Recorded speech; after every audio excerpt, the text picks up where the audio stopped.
Om Swastiastu, Namo Buddhaya, Salam Kebajikan Rahayu. Yang terhormat Koordinator Sastra Semesta, yaitu Bang Ireng Halimun, dan juga pembinanya nih, Ibu Halimah Munawir. Terima kasih banyak sudah mengajak Dinas Kebudayaan untuk bergabung dalam kegiatan Sastra Semesta yang ke-8, dan juga Bapak Ibu sekalian yang hadir pada kesempatan siang hari ini di tempat kami di Taman Benyamin Sueb tanggal 13 Juni 2021. Di sini saya didampingi oleh beberapa kawan relasi di Dinas Kebudayaan, yang terhormat Pak Hasanuddin selaku Kepala Suku Dinas Kebudayaan Jakarta Timur, Sohibul Baik Pak Encu, dan kemudian ini ada Bu Cucu. Jadi cucu semua nih.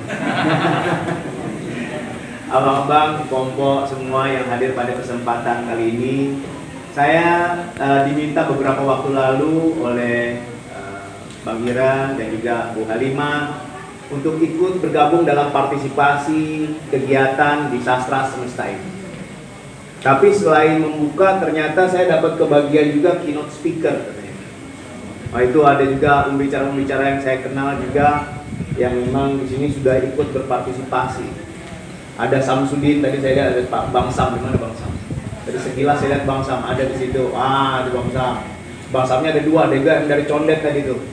Nah, ada Bang Arifin Ontek yang saya lihat. Nah, itu kawan-kawan yang memang memiliki minat, bakat, dan penjiwaan di bidang kesenian. Saya diminta sebagai keynote speaker tentu akan berbicara berdasarkan latar belakang pendidikan atau akademik saya. Saya dari Urban Development Studies atau kajian pengembangan perkotaan.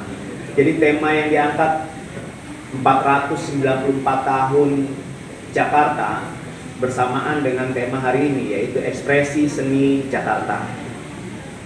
Ada yang tahu ada bukti otentik nggak ulang tahun Jakarta tanggal 22 Juni?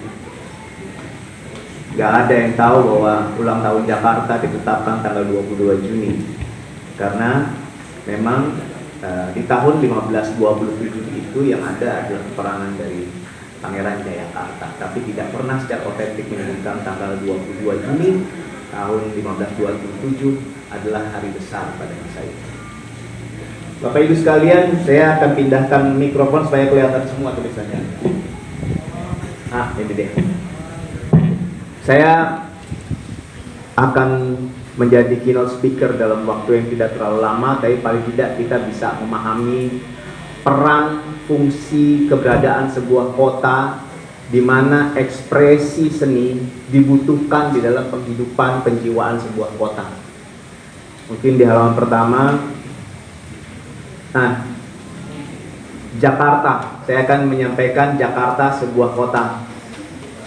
Ada yang bisa tahu bahwa Jakarta, yang membedakan Jakarta adalah kota dan bukan desa, adalah bahwa sebuah kota lahir karena dia diciptakan. Sebagian dari sini mungkin ada yang dari desa. Tentu berbeda dengan konsepnya secara kota. Desa dibentuk secara alamiah. Betul ya? Dia ada dan kemudian didiami oleh warga masyarakatnya secara alamiah dan homogen.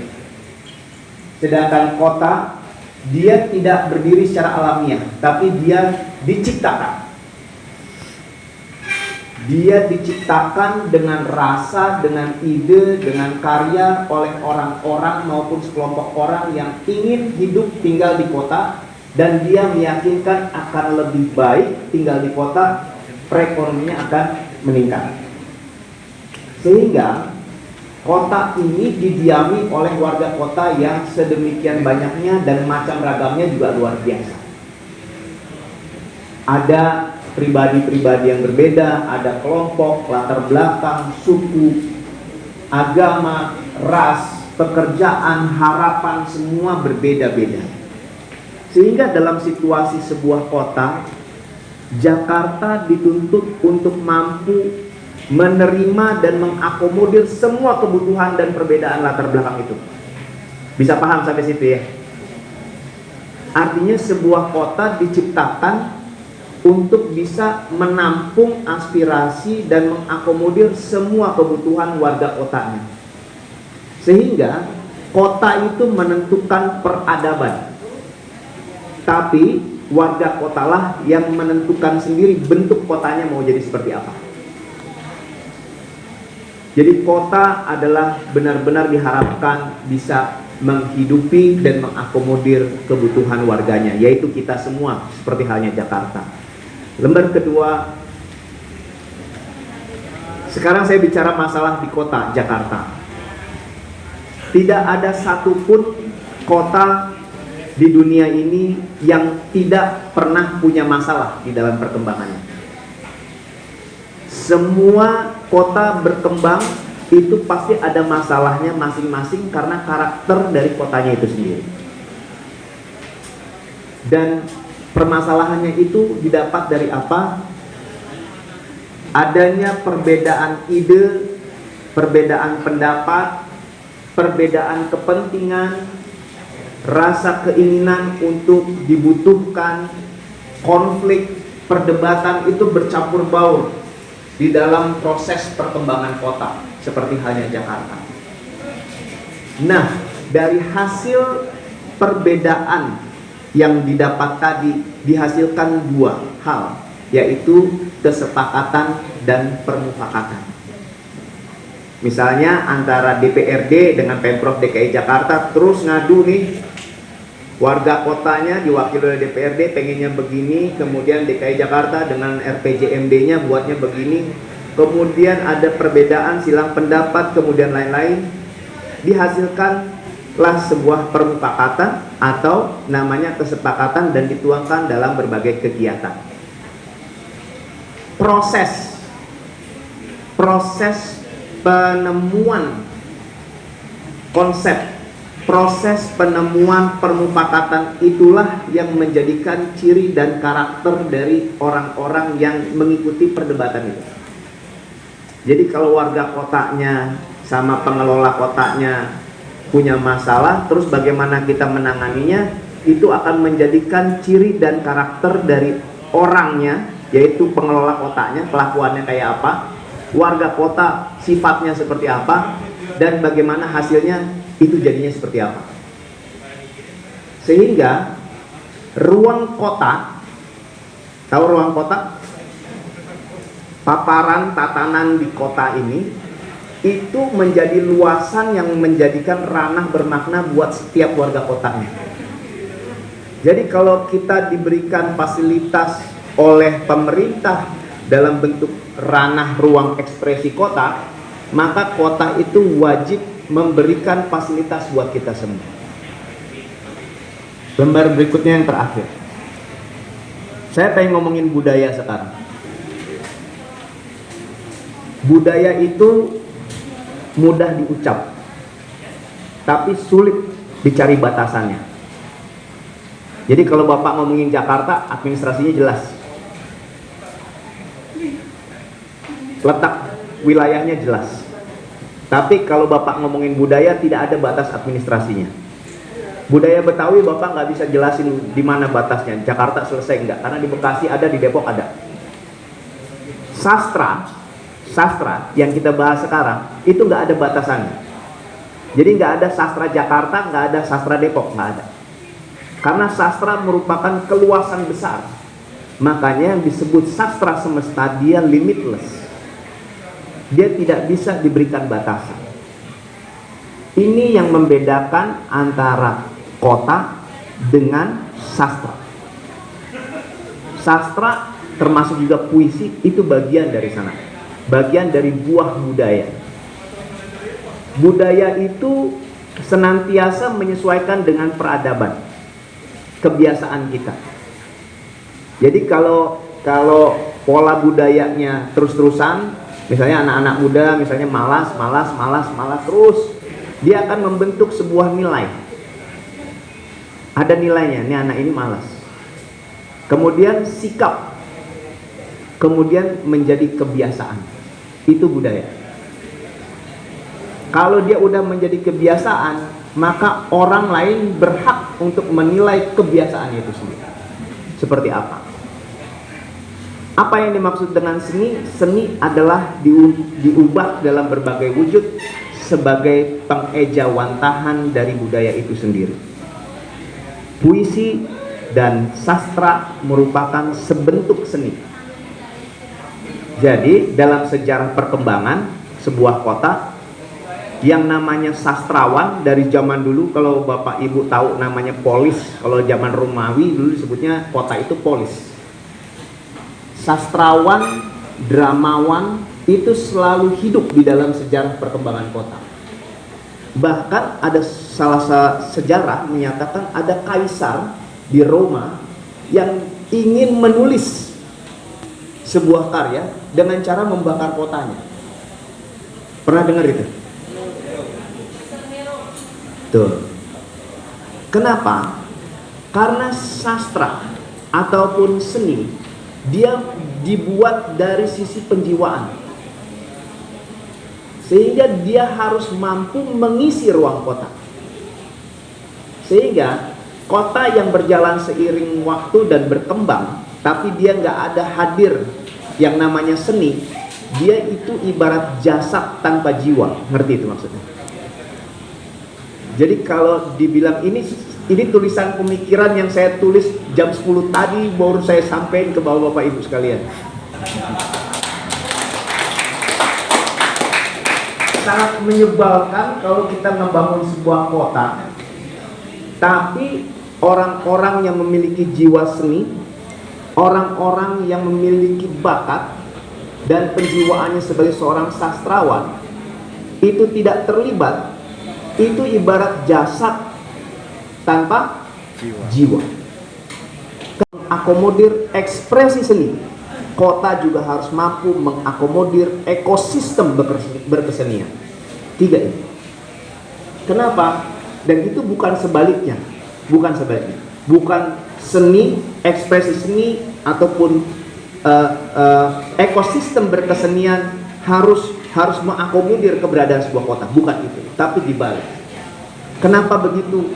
Karena karya seni adalah sebuah hasil inspirasi. Dia tidak bisa dibatasi oleh ruang waktu, tidak bisa. Dia melepas. Jadi kalau dibilang sastra semesta udah paling benar, udah gak ada lagi. Tepuk tangan buat sastra semesta. Jadi kalau dibilang sastra ada batasan administrasinya, membingungkan buat saya bikin jadi keynote speaker hari ini. Bapak Ibu sekalian, karya seni adalah hasil inspirasi, perasaan, dan itu pasti akan menghasilkan kenangan. Pasti itu akan menghasilkan kenangan.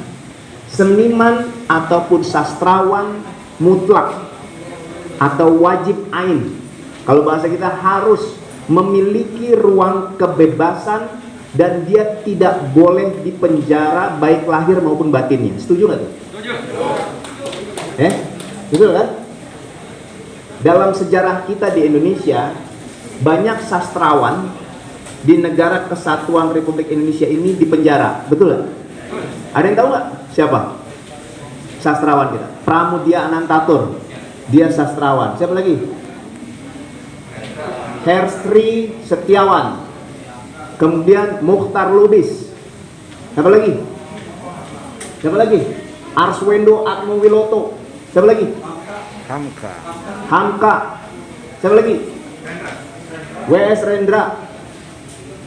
Begitu banyak sastrawan dipenjara baik secara lahiriah yang tadi saya sebutkan tokoh-tokohnya, tapi ada juga sastrawan dipenjara batinnya, yang semestinya seorang seniman, sastrawan sama sekali tidak boleh dipenjara. Dia harus dibuka selepas-lepasnya untuk mampu memberikan ekspresi berkesenian. Dan sebuah keunggulan kota dapat diukur dari peradaban warga kotanya, dan karya-karya seni dari para seniman dan sastrawan itu bisa diperagakan di dalam ruang kota. Setuju nggak itu? Oh, udah selesai itu yang saya omongin.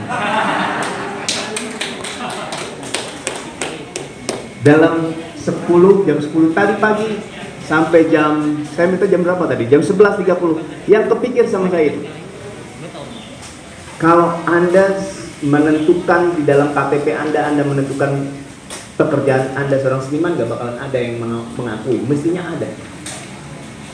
Karena seniman itu bukan status pekerjaan, tapi dia status penjiwaan. Jadi Bapak Ibu sekalian, berbahagialah, berbanggalah menjadi seorang sastrawan ataupun seniman, karena dia adalah orang-orang yang terpilih dari atas kepada Bapak Ibu semua, yang membedakan dengan orang banyak. Dan dia harus mampu mengisi ruang kota dan diberikan kebebasan untuk berekspresi, berkesenian. Terakhir, apa yang dilakukan oleh Pemprov DKI Jakarta? Ini, kami Dinas Kebudayaan membuat namanya sebuah instruksi gubernur. Instruksi gubernur ini ditujukan kepada semua pihak, bukan kepada seniman, bukan kepada sastrawan, tapi ditujukan kepada asisten, wali kota, bupati, kepala dinas, kepala biro, camat, dan lurah, untuk memberikan penciptaan dan pengembangan terhadap ekosistem berkesenian itu. Bentuknya adalah instruksi. Jadi Bapak Ibu kalau mau bikin kegiatan yang sifatnya ekspresi berkesenian di luar kondisi COVID sekarang tentunya, itu diberikan kewenangan dan hak untuk melakukan kegiatan. Jadi yang dilakukan oleh Dinas Kebudayaan kali ini, di mana memberikan fasilitas kepada sastra semesta khusus yang ke-8, merupakan bagian dari jawaban terhadap instruksi 45 tahun 2020. Itu yang bisa saya jelaskan Bapak Ibu. Mudah-mudahan ini bisa memberikan manfaat sebagai pemahaman singkat apa yang kami kerjakan. Tidak ada yang lebih membahagiakan saya dan kawan-kawan bertemu dengan Bapak Ibu sekalian. Tentu saja Dinas Kebudayaan siap lahir batin untuk membantu semua pihak, terutama kegiatan yang sifatnya mengandung unsur seni dan budaya. Banyak sekali lihat bibit-bibit muda yang saat ini mulai menumbuhkan rasa cintanya kepada seni dan budaya, baik yang sifatnya tradisional maupun yang sifatnya kontemporer. Mudah-mudahan kita semua diberikan nikmat dan berkah yang baik, dan semua bisa berjalan dengan lancar. Terakhir dengan mengucapkan Bismillahirrahmanirrahim. Semoga kegiatan Sastra Semesta yang ke-8 yang dilaksanakan tanggal 13 Juni 2021 ini, yang dimulai mestinya tanggal 13 Juni baru 13.06 ya gitu ya, 13.06. Jadi mudah-mudahan bisa berjalan dengan baik sebagaimana mestinya. Terima kasih. Wassalamualaikum warahmatullahi wabarakatuh.